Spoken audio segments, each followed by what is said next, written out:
You're listening to Heart with Saima, the podcast show for people searching for that courageous person within us who wants to be inspired by listening to stories of ordinary people doing extraordinary things. I'm Saima Dillon, your host. Thank you so much for taking the time out of your day to be here. Let's dive right in. Brian is a self motivated professional with a stellar record of success in mental health program management, demonstrating over 20 years of outstanding performance in the mental health care arena, with a proven ability to deliver results that span 4 countries. However, his advanced clinical knowledge was gained amidst much personal turmoil, and a story that includes intimate loss, unexpected devastation, and near death experiences. So, without waiting, let me bring Brian on.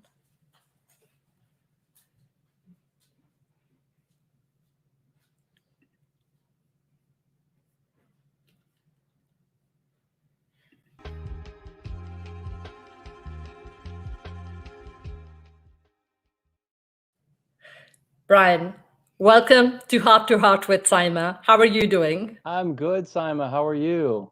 I'm doing awesome. So, Brian, we were chatting before the show started, and you are in the winter wonderland of Michigan. If that's what you want to call it, Saima, that's fine. Well, I was trying to find the best word. It's all about words are important. Whatever words float in our brain, right? That's our perception is based on those words. Right. So might as well call it Winter Wonderland. A winter wonderland often is movie oriented and it's got music in the background and the lighting's perfect. I don't get that on a daily basis in Michigan. We don't get a lot of sunlight during the winter, but it's home and this is where family is right now. So I'm enjoying the journey. Brian, diving right in, your focus has been mental health, and in your bio, you said that you've gone through some experiences which were a turning point in your life. And I would like to hand over the screen to you and give you exclusive footage for you to tell us about you, and to share us about to share your journey, and also it's your moment to say whatever you would like to. So here you go. Thank you so much. I appreciate the opportunity just to come and join you and share a little bit of my story in hopes that it helps somebody else. Life's not perfect, and I've gotten a lot of opportunity to share my journey in speaking engagements, and have always been amazed at how it reveals something new to me each time I tell it, and so excited to share with you folks as well again today. I'm actually originally from North Carolina. I'm a Southern boy, born and raised, and was raised in an upper middle class Christian family, 2 stable parents, dad very successful professionally, one older brother, and we were always brought up on honesty and hard work and love and respecting everybody else equally. And I can remember talking even about at the dinner table, it was known in our house we would a lot of taboo topics within boundaries, of course, but just a lot of very open communication within the family, and nothing was really off limits. So really neat growing up and being able to be very open with my parents and folks that came into the house, and offering that same stage to my friends, because a lot of them grew up in families that didn't offer that sort of freedom. So it was neat, and I often got feedback from them about how cool it was that they could come and do that at the house and do it openly, and have a supportive environment to do that. So and I actually think it complemented my career in mental health and addiction, because that's a lot of what a counselor does, right? So sharing openly and teaching that, and offering safe places for people to do that kind of was a modeled kind of a lay counseling uh, uh, model for me, so to speak, when I was growing up. And I think a lot about just growing up and things that affect us, things that influence us, and from my own training professionally and my own experiences, I found that trauma oftentimes is in the mix and an influencer on behavior. And it was no different for me. I didn't grow up in a rough environment, a rough neighborhood, or anything like that. I had a really healthy family upbringing for the most part. We had our shortcomings and things we needed to tweak on going and to keep the balance within the family. But as far as trauma for me, it started when I was very young, around 10 years old. I remember my oldest brother was in a car accident, and it was one that I now look back and realize it developed a lot of internal anxiety because he was hit by a car, actually by a guy returning from a funeral. And he was in the hospital for a number of months and had a lot of, um, uh, angelic type experiences where angels would come to his room, and he would later share with us those experiences. And it really spoke to me about, I look back and realize the trauma he was going through, and then as a result, the trauma that I was going through because I was at a friend's house, a close family friend that watched us for a couple of weeks. And so I would get periodic updates from my family, but still kind of living lost a bit at that age with limited coping mechanisms and just confusion about what was going on. Was my brother going to be okay?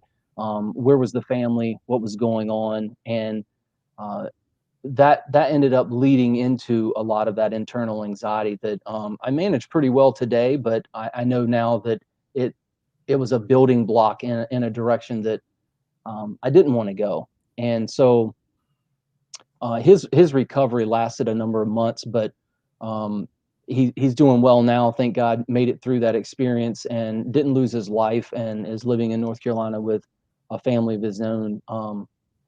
I actually, from that experience, a couple years later, we were residing our house, and my dad used to do all this woodworking and make all these ducks and stuff and give them away as gifts. And so we had a ton of wood, all of it coming off the house, and my dad asked me to go grab him a piece of wood, and so I went off to the big wood pile and ended up stepping on a nail and got pseudomonas and osteomyelitis, which is a bacterial disease, and it chipped my bone, the nail, and so gangrene was starting to head up my right leg, and we had to call in a Filipino doctor, orthopedic surgeon that literally saved my life. After several months of in the hospital and 5 surgeries, was able to Wow. save my leg, and I went home, and a year of rehab there. I was swimming at the time competitively and wasn't able to swim, travel with the team, but was able to recover from that accident, save my leg. Actually ended up winning Who's Who that year for as a nationwide Who's Who of the age group that I was in, and that was pretty cool. And then the It must next have year, boosted your self-esteem, right?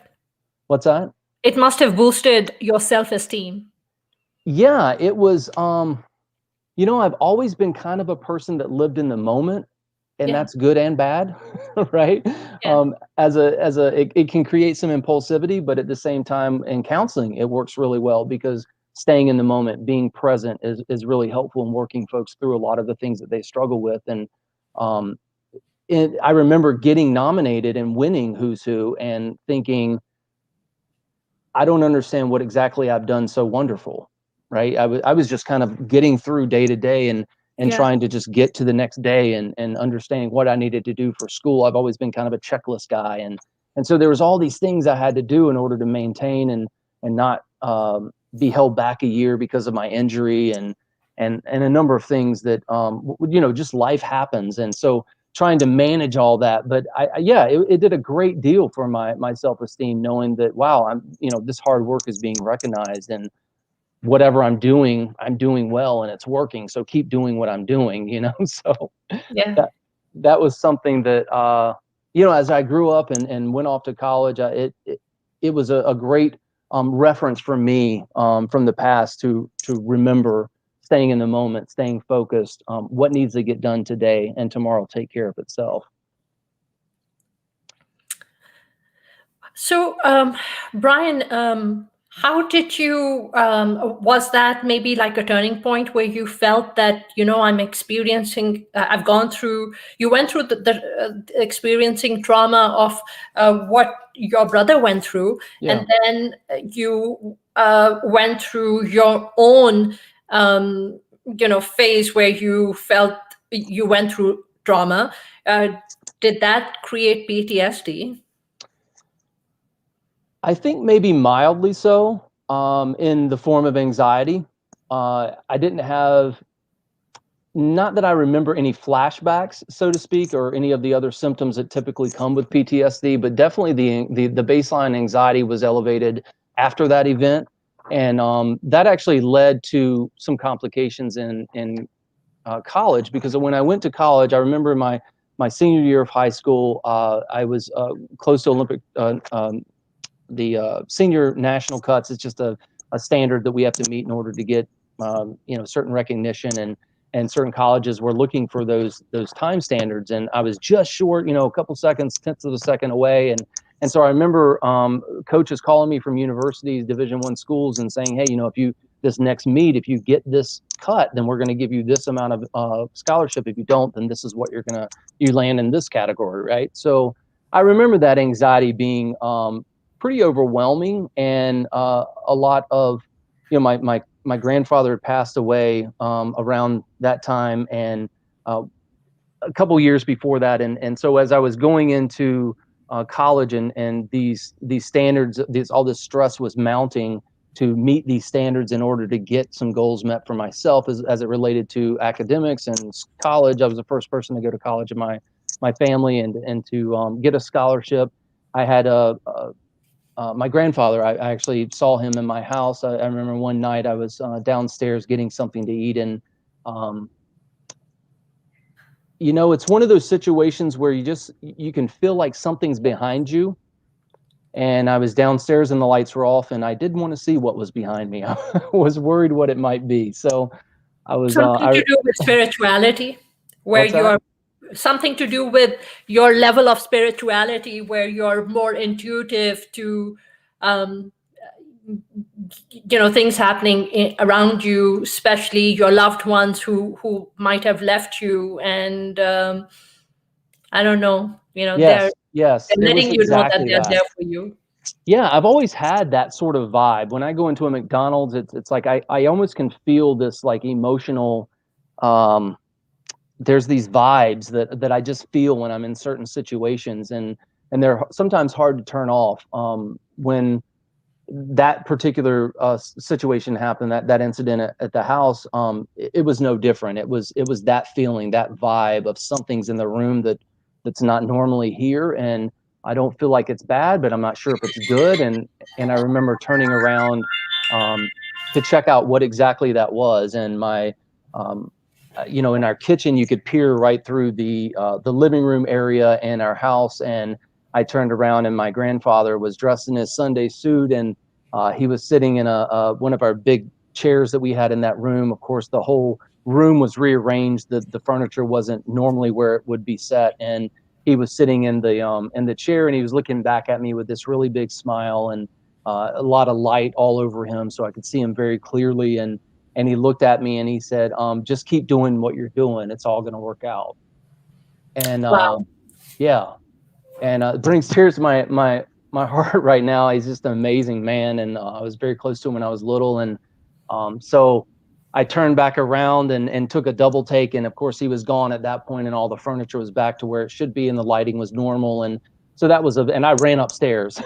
I was pretty shook at that point, but it was a positive experience, and Yeah. one that encouraged me um, to continue on. So I think that the stress and the anxiety and all that was mounting up in my life created that experience with my grandfather that night, and it was very encouraging and gave me a lot of peace the next day, actually that weekend, when I went to the meet to compete to get these standards.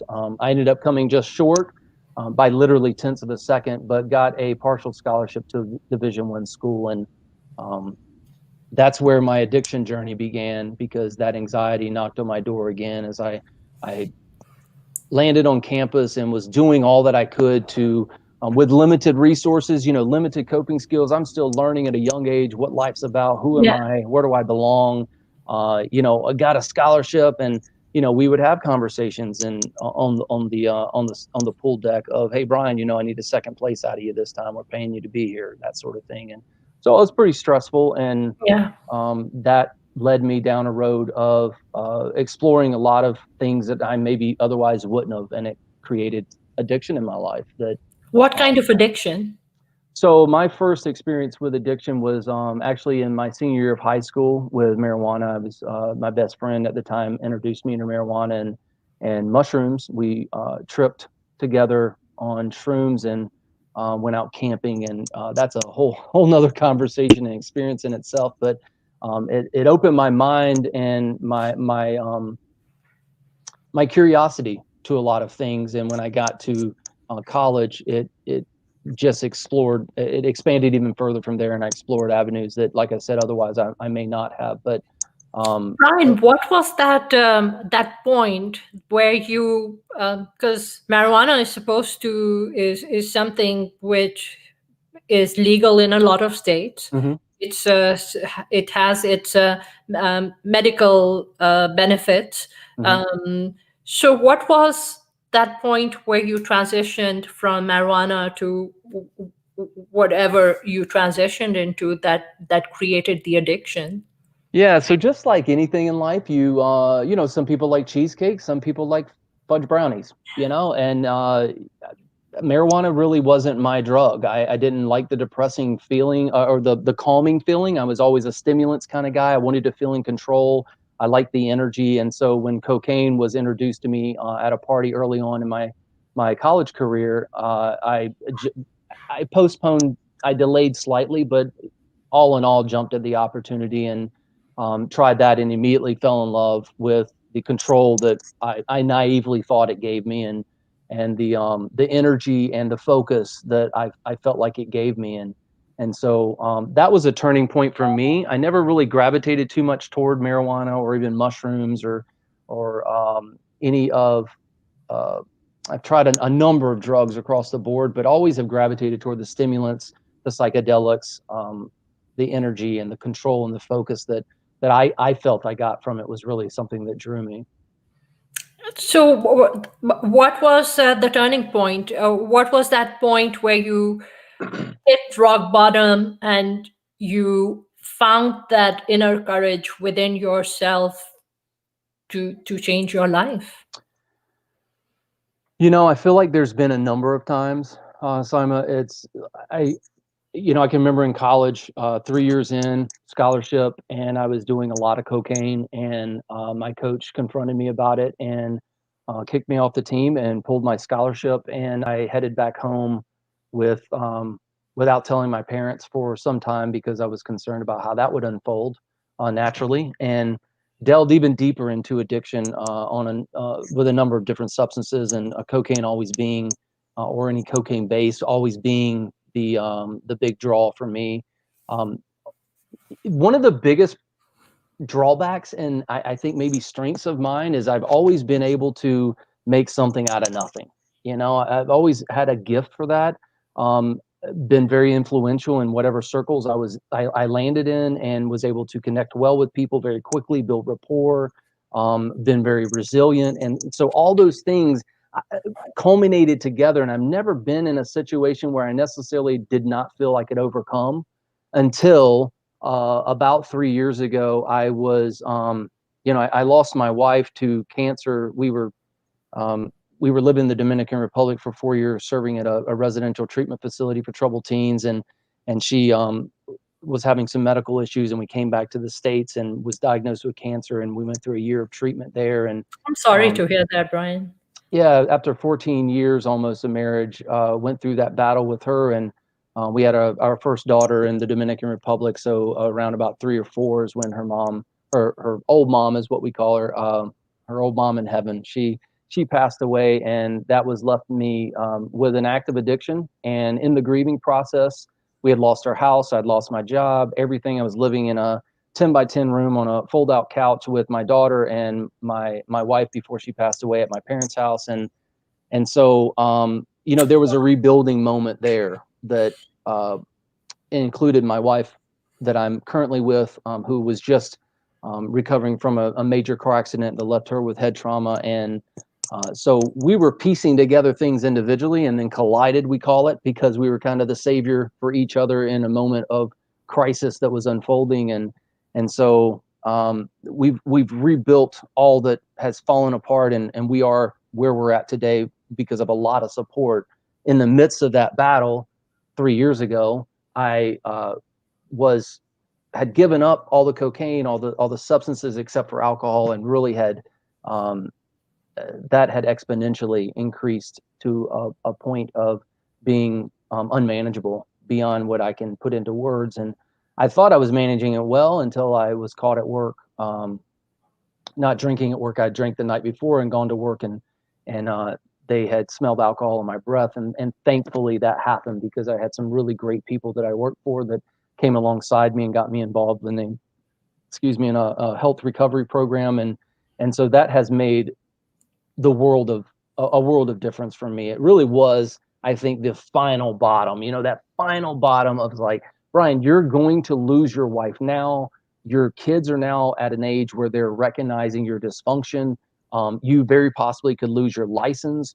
All the 20 years plus of investment that you put into this field, this industry, people, yourself, your family, all down the drain because of a momentary feel good of that alcohol provides. And that was probably the defining moment in my life when I decided to stop trying to make something out of nothing, but accept the fact that you're at bottom. You're sitting in nothing right now. You need help. You need support. You need good people around you to pull you out of this. And I embraced that, and all that the program that I was involved in offered, and completely different man, revived, resuscitated to the point that I am now, with a passion for what I do above and beyond what I honestly ever thought existed. And Brian, this place that you went to, that you're talking about, that ended up changing your life, this is like a retreat of some kind in Dominican Republic. Would you like to share information just in case it can help other people? Yeah, so it's the health recovery, health professional recovery program. That's what it is in Michigan. They have them in most states. They're for folks that are in the healthcare specific field that struggle with addiction, and they come alongside and just support you in your own recovery and provide programs and treatment and boundaries and accountability and all that is that complete, all-inclusive, holistic approach that can get you out of that place of addiction and into a place of recovery and really revitalizing what you entered the field to do to begin with. To change your life. Yeah. Oh man, beyond what I can even put into words. It has spurred a relationship with my kids and my wife and those that I work with on a daily basis. It's given me balance. It's given me stability. It's given me confidence. It's given me security. I absolutely know my gifts. I know my effectiveness. I know my influence, and I know how to use it in a way that's going to change other people's lives. So I didn't have that before. I was floating. I was manipulating. I was influencing. I was doing all that I needed to do to make sure Brian got what he wanted in that moment. And now being present in now with those that I want to help so badly. That's really the difference. I'm now projecting that selfishness onto others while being present and providing all of my experience and wisdom and training to change their lives. And it's awesome. It is absolutely awesome Because beyond what it's I can. that law of it's that where you are giving out instead, so you're going to automatically receive. Yeah, man. The law of reciprocity. Yeah. It's amazing how much time I spent chasing exactly what you're talking about in all the wrong ways. And now I get it on a daily basis in abundance, Yeah. effortlessly. Because that's what you're attracting, because you're giving it. And Yeah. Brian, this is literally something which I myself experienced, where I just felt that, I'd hit the lowest point in my life. And There were a lot of things, going crazy in my life, and they were very challenging because I was telling you earlier when we connected that I'm an optimist by nature, and um, and I like I feel that the mind is such a strong tool where if we develop that ability where you're able to just like kind of transport yourself wherever you need to be in that space, in that positive space, you Hmm. actually do have the ability to manipulate. It's like, don't let your mind control you. You need to control your mind, and you need to live your life. Don't just let your life just take over. Yeah. So these are things which kind of tools which help you build and develop yourself. And so from an optimistic perspective, when you see your kids or your family going through crisis or chaos, it's a tremendous challenge, Yeah. because it's like a, I shouldn't say this, but it's like a shitstorm. You could not possibly be more accurate. And I was in that shitstorm. I Yeah. was living it and making every decision every day to continue to support the same storm. Yeah. And I just stopped one day and realized that I have control of this and I can create tomorrow's reality. Yeah. It's up to me. I can do that every single day. And I can do it with one. I mean, like, we're connected on LinkedIn and just wonderful people like yourself that constantly, I mean, we're always in touch through instant message and inbox, and and just constantly just being a part of each other's lives. It's becomes, like I said, it's almost effortless now. Just be you, Brian, and just love people and stay in your gifts and just lead. And just give, Yeah. because when you Yeah. give, it will come back Absolutely. trifold. Yeah, tenfold even, Yes. I Yes. I get blessings through messages and phone calls and emails all the time that are completely unexpected, through family. I mean, it's just it blows my mind how incredibly powerful that energy is when you just Yeah. love on people and do it genuinely. It just, you can't outgive it. You can't overcome it. You can't Yeah. outrun it. It's gonna Actually, find you you. just said it. You cannot outgive, Yeah. because it, Brian, people create these frames for themselves, and they create these boundaries for themselves, and Hmm. everything has to be within certain patterns.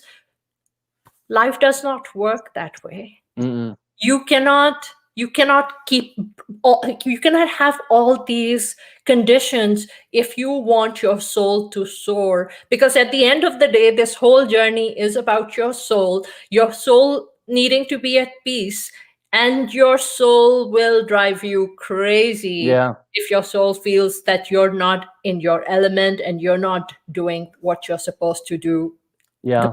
your purpose on this earth. I was just talking to my daughter yesterday. She's super high emotional IQ, probably from being around me, but because I'm always talking to her about counseling stuff. So super insightful in a lot of things. She blows my mind with some of the stuff she comes up with. But we were talking yesterday about just flow, the concept, martial arts, Hapkido, and the flow of water and being water. And we talked a little bit about, like in a stream, water flows, and it Yes. and the rocks in the stream create different currents and different flows of the Yes. water. And that water, when it's diverted, goes in directions that has consequences. So if you've got a mound of rocks on one side and the water flows the other direction, it's very likely going to erode a lot of the soil on that side of, that bank on that side of the stream, and that creates potential problems. So we Yeah. we were just talking about being the flow and being the water. Don't be the rock. And um you have to. And on that note, Brian, hold on just a yeah. moment. Going to run a quick ad. It's Okay. 4:30, so hold on just a second. Be All right. right back.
right. So, Brian, you said something before the break, something so beautiful that you mentioned your daughter said to you that when you're flowing, you got to flow like water and you can't be like a rock. Yeah.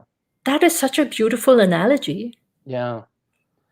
I told her that, when you feel that resistance in your life, oftentimes it's the spirit realm is the way I see it, trying to guide you in the right direction. And if there's resistance, it's a blatant message, maybe that's not the direction that's part of the plan. And the continued resistance to go that direction or the opposite direction that you should is going to create potential dysfunction in your life, and that's going to come with consequences.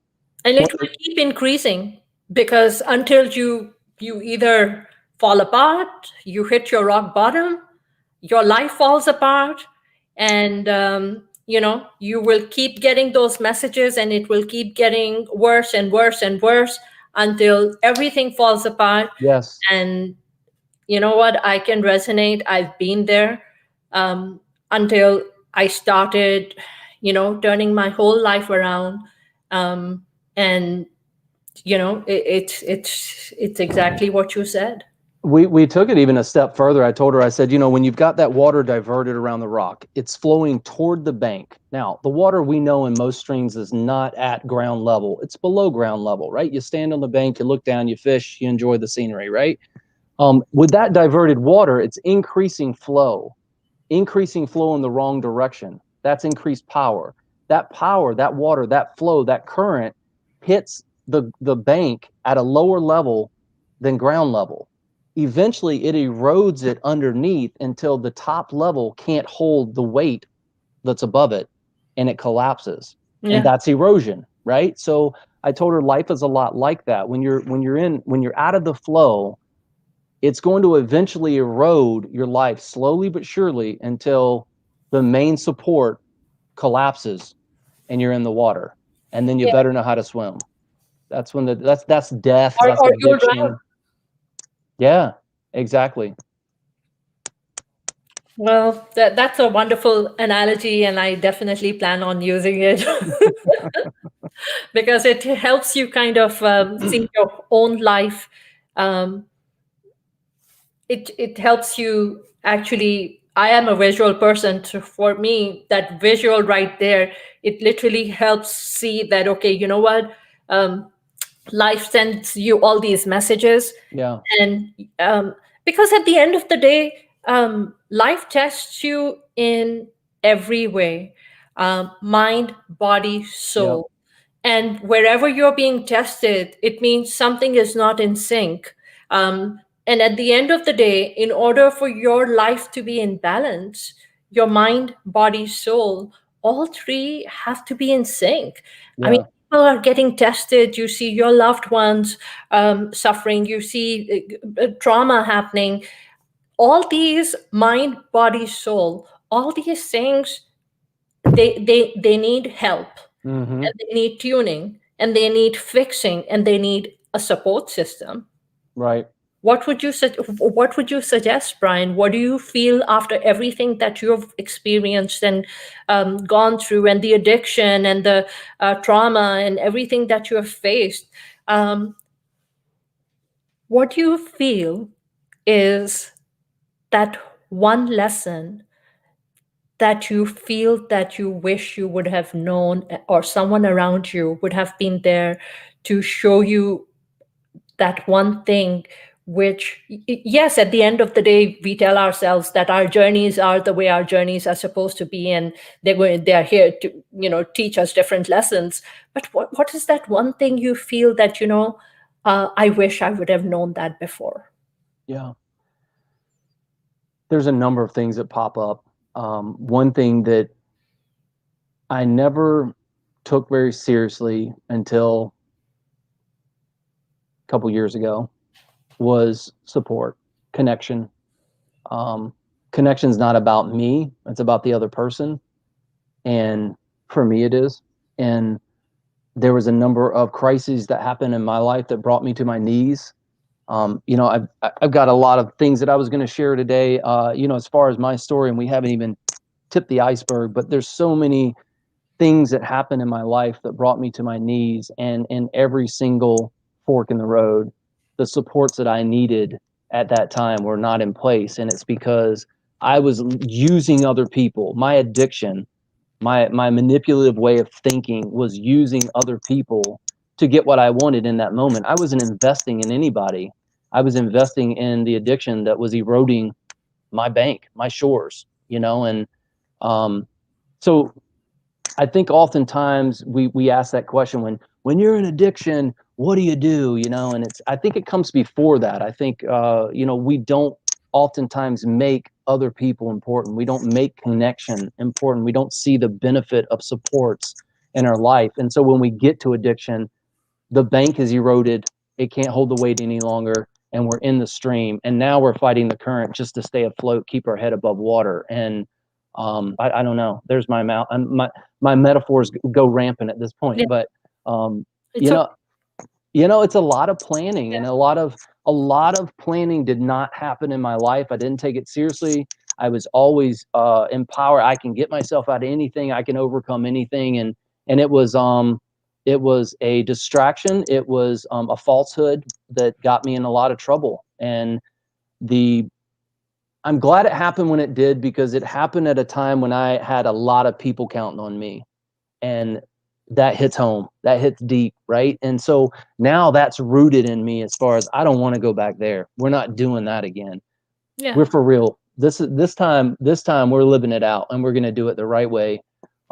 Because if it had happened just with me, I might have, I'll get out of this one too. I'll figure it out. I'll overcome. And that's great, but it's not getting it done for me long term. One thing I would say, Brian, which I have realized, is that, when you are in that shitstorm, Mhm. you need to go ask for help. Yes. Don't think that you can do it on your own. Don't think that people will not help you, Right. because you know what? There are an and there's an abundant number of good people out there, people who will bend over backwards to help you, people who will, they might be a passerby, but they might throw that anchor in, or Absolutely. that life jacket, or what, people do that, Yeah. but you have to ask. I often tell folks that as well. Obviously you want to ask for help when you're in those tough spots, but if you are in a tough spot, you're dealing with loss or addiction or whatever that crisis is in your life, and you need help, and you recognize that, but you don't even know where to start. That's number one right there. So moving forward, we need to recognize you weren't prepared for this crisis. They're going to happen. One thing is inevitable in life is you're going to have troubles. You cannot get around that. It's going to happen, right? So preparing for that on a daily basis by making life about connection, making life about relationships, that is going to prepare you to get through whatever life tosses at you. You don't have to be afraid. You don't have to be scared. You don't have to be overwhelmed or anxious about it. Knowing that you are putting into other people, and you're about relationships, and you're about connection, it'll take care of itself, and it just becomes part of your story, and that's the beauty in it. Yeah. And I think this really is really applicable, especially to youngsters, Yeah. because they are living in this world of, where human connection is not as much as these connections that they are making, where, whether it's their video games, or it's whatever the internet is offering them, they're looking for instant Yeah. gratification, right? They're Yeah. looking for validation, instant gratification, and that the only place they are finding that is in this world, which is not a real world. Yeah. Yeah. I couldn't agree more. It's a situation where we run from using a number of what you're talking about, social media and all these instant gratification sources. We run from anxiety, and I don't think anxiety is necessarily a bad thing. It can be very much a strength if you're comfortable with it, and you sit in it, and you use it as an awareness system, a signaling system of sorts to guide your path. I think there's a lot of strength in that. So being comfortable with just sitting, okay, what is going on that's making me anxious? Why am I uncomfortable right now? And what am I missing in this picture? Being present, being present is key. How do you work around anxiety? Man, I tell you, I've got a number of family members that struggle with anxiety, and for me, it's I don't. I think a lot of folks try to run from anxiety, and I think if you run toward it, I think that's really where the power is at. You kind of kiss your monster on the nose, and you learn to sit in it. You learn grounding techniques and coping mechanisms to help with with settling in it when it arises, but also getting really good at recognizing your triggers so that you can plan ahead. That's a big piece of anxiety too, is just knowing what situations are going to set off that anxiety and managing those in a way that's going to help with keeping balance in your life on a daily basis.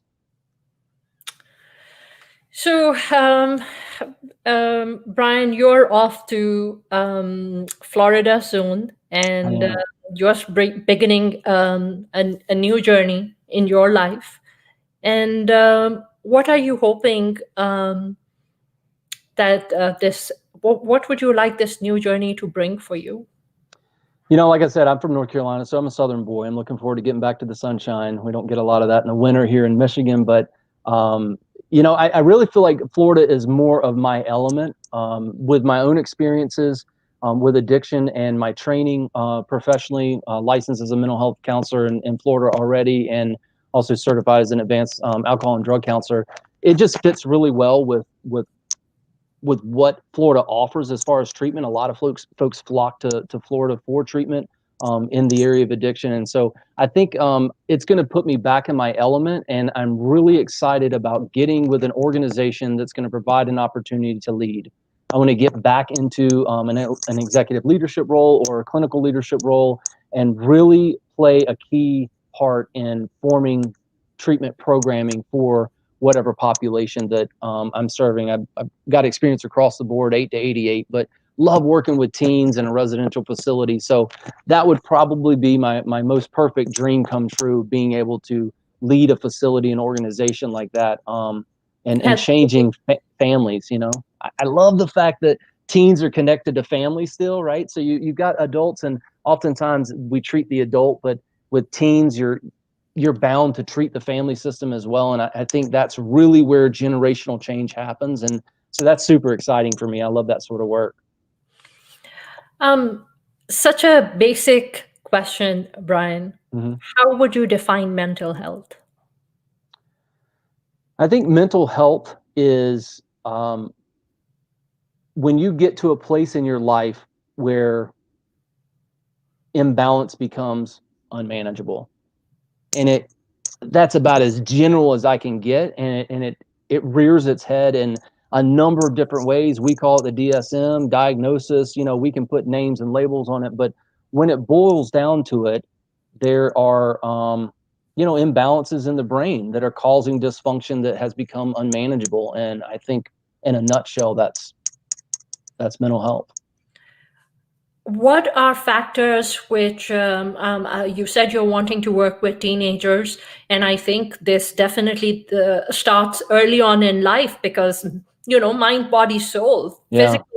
physical health, mental health, emotional health. What are for parents who are watching when they see, and a lot of people are seeing, especially in this pandemic, people are seeing their people are suffering from depression, anxiety. There's a lot of anxiety. Children are having a difficult time. Youngsters being stuck in the house, being homebound. At what point, what should parents take their kids for therapy or for counseling? Or what are those trigger factors which should alert the parent that, hey, you know what, something might be wrong? Yeah. It depends on what behaviors you're seeing. And I think that's really key, is being observant with your kids, staying checked in with your kids. It's not, again, about the moment, now I'm depressed. It's about leading up to that. It's about having regular conversations with your kids, staying connected and staying plugged into who their friends are and how's school going. I mean, it's a little different than the pandemic, but generally, who are your friends and how is school going, and having conversations about teacher and what you learned today, and sitting down and having conversations with them while watching TV, being an active supervisor in their life, if you will.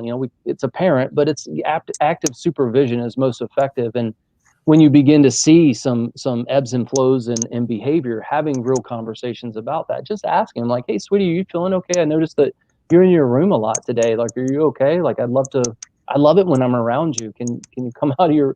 I have kids too, right? So and that sort of thing happens. And so when you're starting to see more isolation, eating habits are changing, maybe interactions with friends are changing, interactions with parents or siblings are changing, that ebb and flow in behaviors that just seem a bit erratic or unnatural or out of the ordinary from their normal pattern of behavior. Those would be the times that I would spearhead those specific areas in conversation and just asking them directly, like, "Hey, how are you feeling?" And calling out like, "Hey, I saw this today and that didn't seem like you. Like, are you doing okay?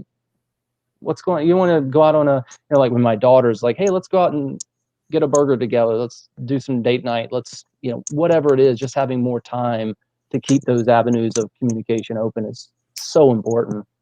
As a parent, what's the most essential, or what's the what's that key thing that parents can do to help their children, to create that stability in their children's life, where children, I mean, you had a great relationship with your family, but when you experienced trauma and you saw what your brother went through, it just created, you know you went off track, Mm-hmm. right? And you got into addiction, you got into drugs.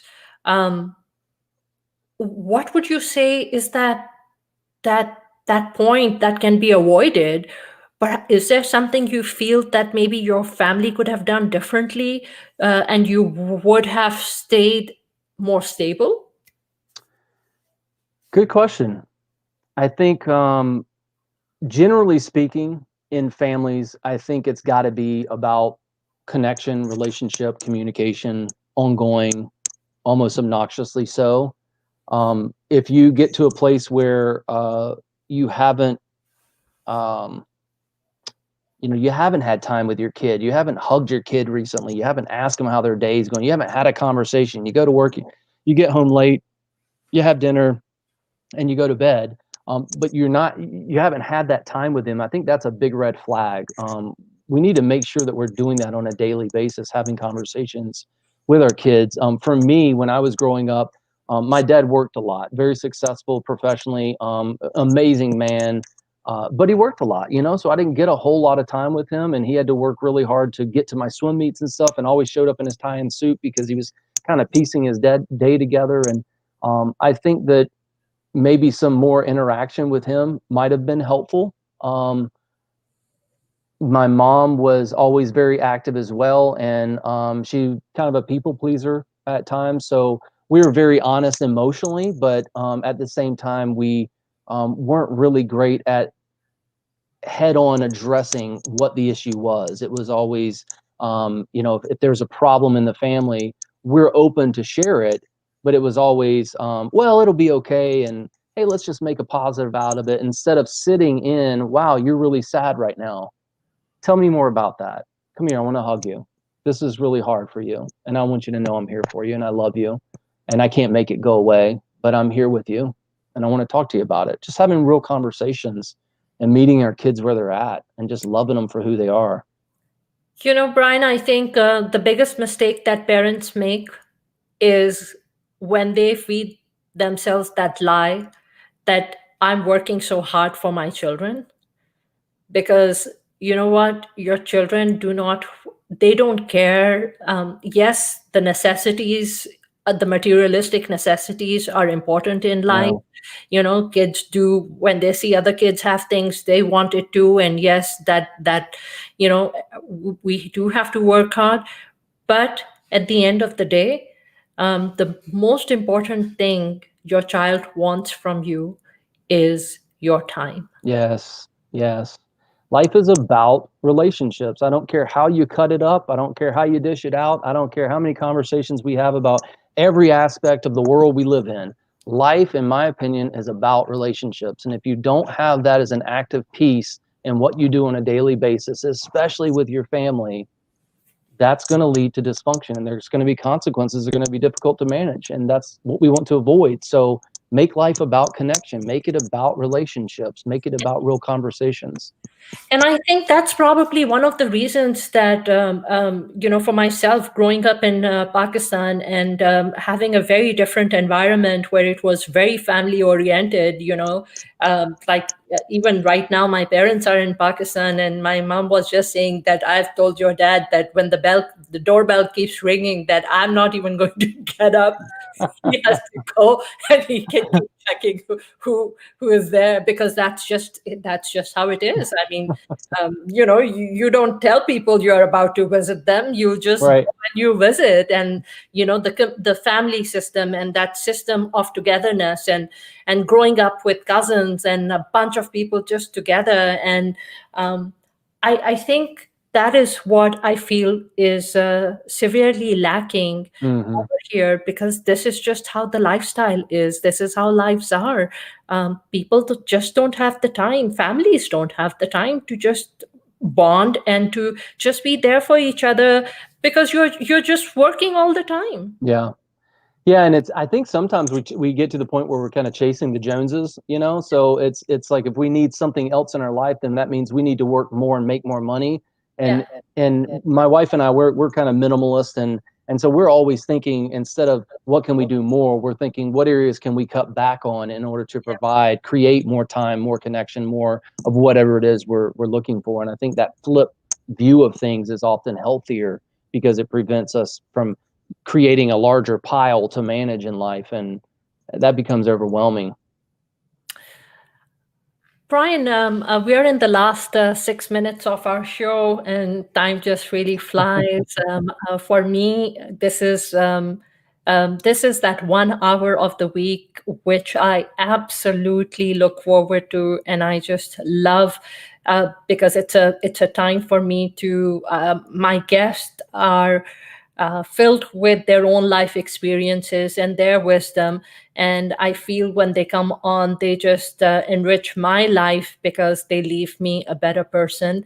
Um, what do you feel is that one thing that you will give you would like for everyone to know, um, is that key element of life? Mm. Yeah, for me,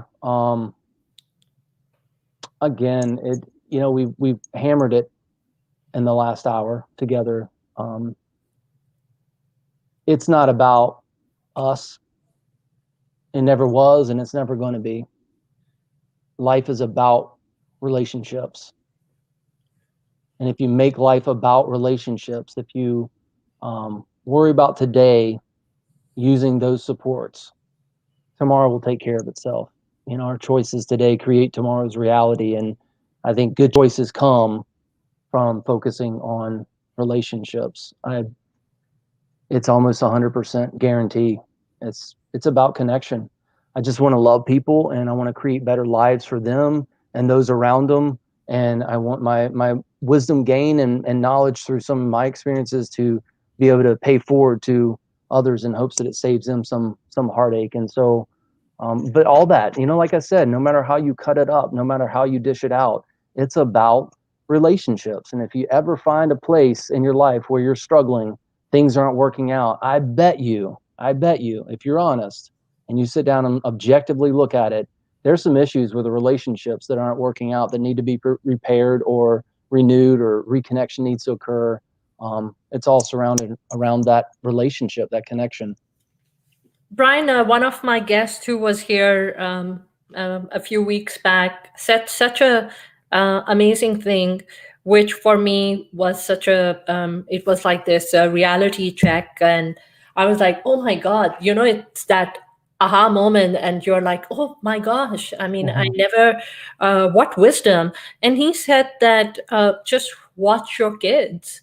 And when you see your kids um, losing their balance, it means something is wrong with you. Mm, So they are like a mirror and they're your reflection.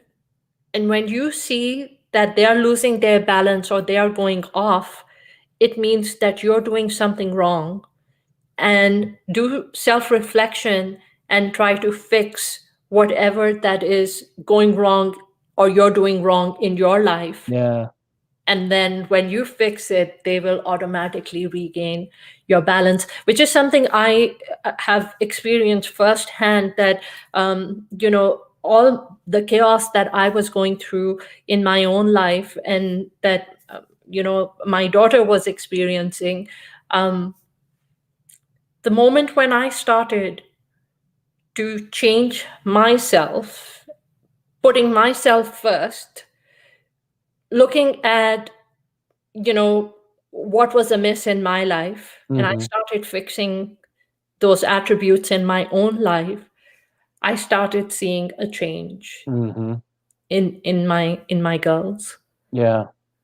Yeah, that's amazing.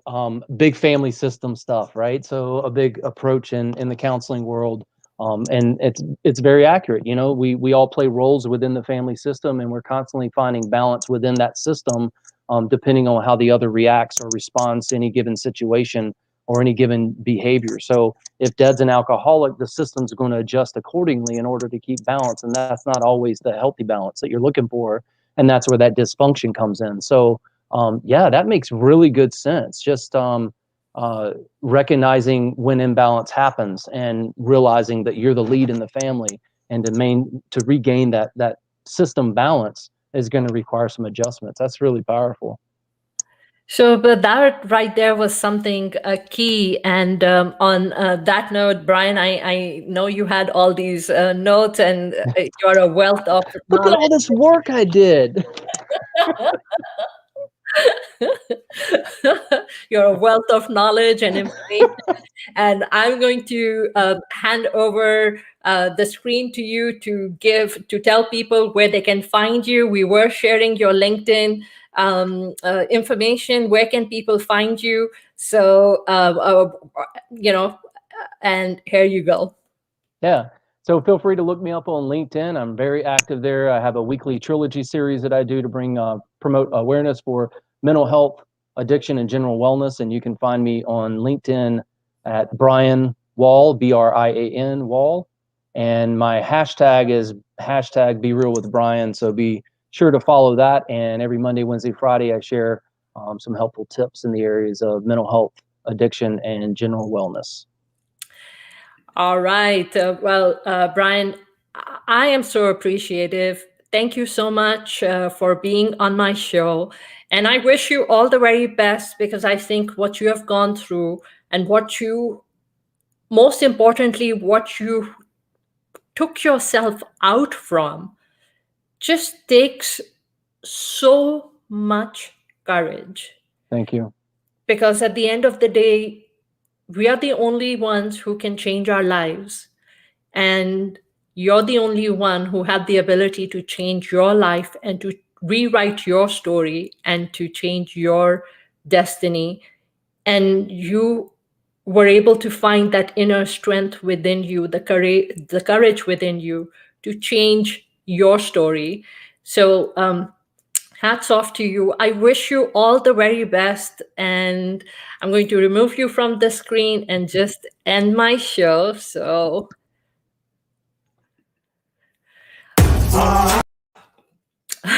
all right, friends. So time flies when you're having fun, and I always have fun on my show. Um, so thank you so much for carving the time out to hear what was shared on today's podcast. If this inspires you to take the next step in your journey, then I want to invite you to join my email list by emailing vip@simadillon.com. And of course, if the podcast episode, if you think it can help someone suffering from mental health issues, or then help me change lives. It will literally take you 30 seconds to simply share the link to the podcast in a text or a post it on social media, and I will be so grateful to you. As always, thank you for being here. Thank you for being a part of my journey. And I hope you guys have a wonderful, wonderful evening.